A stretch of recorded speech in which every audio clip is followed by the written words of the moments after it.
มีใส่เนาะ มันแปลงนัว แต่แซ่บแท้บอกท่านผู้ชมแน่มาล้มใดมื้อนี้จึงเฮ็ดอยู่เฮ็ดกินยามดึกๆดื่นๆเนาะ นอนกินข้าว โอ้ ก็เลยเกิดเรื่องว่ะ ก็พอดีไปเบิ่งอันยอดวิวได้หลายสลอง2 ล้านวิว หมายถึงซ่องเฮาอ่ะ 2เขา โอ้มื้อนี้เห็นเมนูอย่างเด้ มีสันจูแปะ ต้มเลือด โอ้พิลึกแท้ นั่น จอกเกิน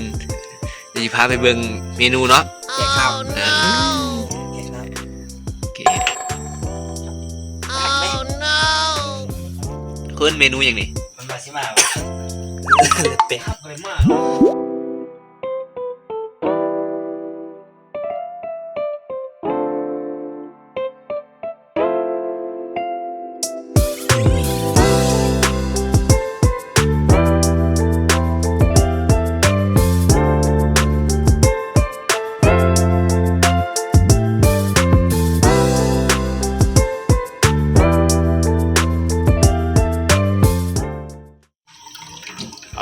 หลักการอย่างนี้เฮ็ดอย่างเด้อันนี้ ต้มแบบมาให้แบบ ขี้พุ่นใช่ เนาะ ต้องเอาแบบอีหยังมาต้ม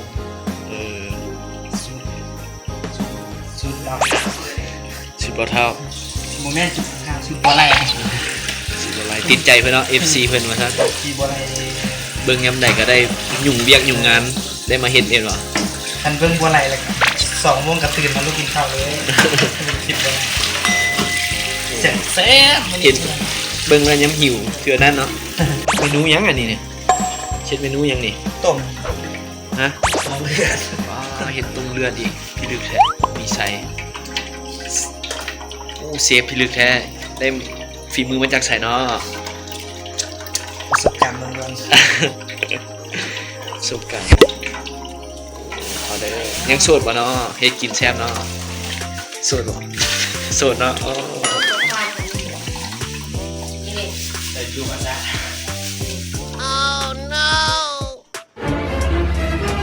ปานเค้กเลยเนาะ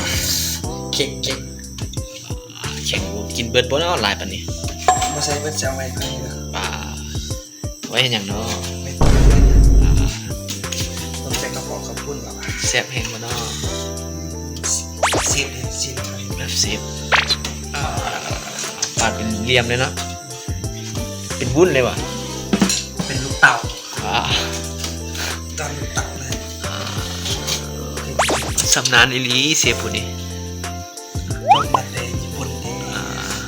จบการเฮ็ดอาหารว่ะ จับของแกะ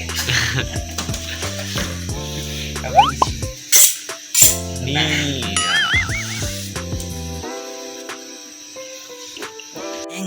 เป็นอะ ร้อย ลวก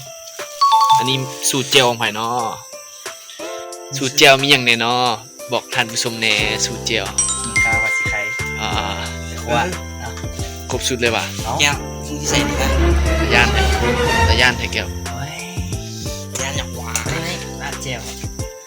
ที่กะย่านดี เข้ามาแม่เดี๋ยวโอ้เซฟบอเซฟบอ แชมป์เนาะ เอาข้าวไปคั่วเลย ใส่ไม่ใส่ โอ้ เอ๊ะมาคุยกัน เดี๋ยว ไม่รู้ใส่แล้วเสียไม่รู้ใส่กัน คนข้างบ้านขอเป็นมือซ้ายว่ะสดบ่เนาะ สมองกันแล้วมีส่วน จะไหนมีแฟนแล้ว ส่วนสามนาที สไตล์มีไซส์เหรอ เสียมันเป็นโซแตะเลยไปเลย เข้าคือขนาดของมึงเนี่ย นี่ปากตาว่ะเมื่อกี้ สูตรชาว ในนี่มีใช้เห็ดเมนูอย่างไรนี่ นี่มาต้มเนื้อ ลวก อย่างอีก แป้ง แล้วก็อย่างอีก แก้วจุ เอาแหละบักแก้วบริเฮ็ดตัวสัน แก้วเป็นเลย จะไหนสด เลี้ยงแกช่วย กินด้วยได้ดี คู่มาคู่เตะคอยคู่หับแค่แค่เมื่อไรหนวดแค่อะไรเขาจะยิง7 รูเขาจะยิงถึงเข้าไปอ่านมันจะรู้โอ้เสร็จอะไรรู้เอาทานกินเขา